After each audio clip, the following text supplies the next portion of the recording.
The Trenches of Despair. The Trenches of Despair.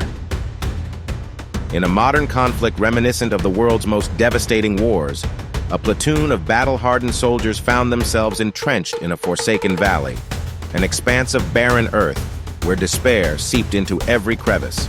The trench network, dug hastily under orders and now weathered by relentless combat, had become both their refuge and their prison.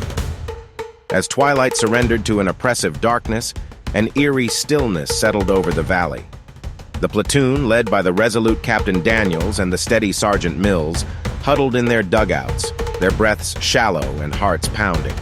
They had come to secure this strategic position, but the valley carried a legacy of sorrow, a legacy the soldiers were about to confront. The first sign came as a low, mournful wail echoing from deep within the trenches. At first, it was indistinguishable from the distant rumble of artillery fire. But then, as the minutes stretched into an eternity, the sound grew clearer, a dirge that resonated with an ancient grief. Private Ellis, ever watchful despite his exhaustion, was the first to notice something amiss. Peering cautiously from his cramped dugout, he saw a flicker of movement along the wall of the trench. The wall, once solid and unyielding, now appeared to weep crimson rivulets as if the very earth was mourning its dead. "Captain Daniels, you need to see this," Ellis whispered, his voice trembling as he beckoned a fellow soldier to peer over his shoulder. As the others joined him, they saw it too, rivulets of blood-like liquid streaming slowly down the cracked concrete, pooling in ghostly patterns at the trench's base. Within moments, the unearthly chorus of wails grew louder. From the mud and shadow emerged spectral figures, faded, gaunt visages of fallen comrades whose eyes were empty yet accusing. They drifted silently along the trench walls, their ragged uniforms clinging to them like remnants of another era. The soldiers' minds raced between disbelief and terror as they watched the apparitions move with a precision that defied the chaos of the battlefield.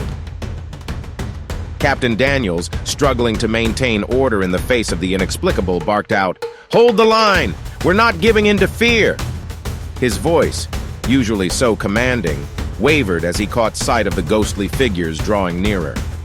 Sergeant Mills moved among the men, trying to steady shaking hands and quivering voices, but even his own heart pounded in terror. The trench became a labyrinth of horrors. For every step the platoon took, the spectral figures advanced with them, as if tethered to the soldiers by the chains of regret and loss. Private Ellis found himself inexplicably drawn to the weeping wall. The ghostly murmurs, whispers of old battles and forgotten promises, seeped into his mind, promising solace for his unspoken guilt. His fingers reached out as if to touch the living sorrow. But as he did, a sudden, bone-chilling gust of wind slammed him back into reality. "All of you, fall back!" Captain Daniels roared, his tone desperate now. "We can't let this nightmare claim us." But the retreat was chaotic. In the dim, flickering light, men scrambled over each other, the specters closing in from all sides. The echo of distant phantom artillery mingled with the soldiers' screams, a symphony of despair that drowned out even the crack of real gunfire. In one haunting moment, as the platoon pressed toward what they hoped was safety along a ridge, Sergeant Mills turned to find his closest friend, Corporal Reyes, paralyzed by the spectral vision of a former comrade. The ghost reached out with a hand so cold it seemed to freeze the very air, its touch a silent demand for reckoning. With a cry that was both anguished and defiant, Mills managed to shake Reyes from his trance, pulling him back into the dwindling circle of the living.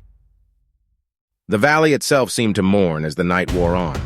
The trench walls, slick with the blood of the unseen, pulsated with a malevolent energy.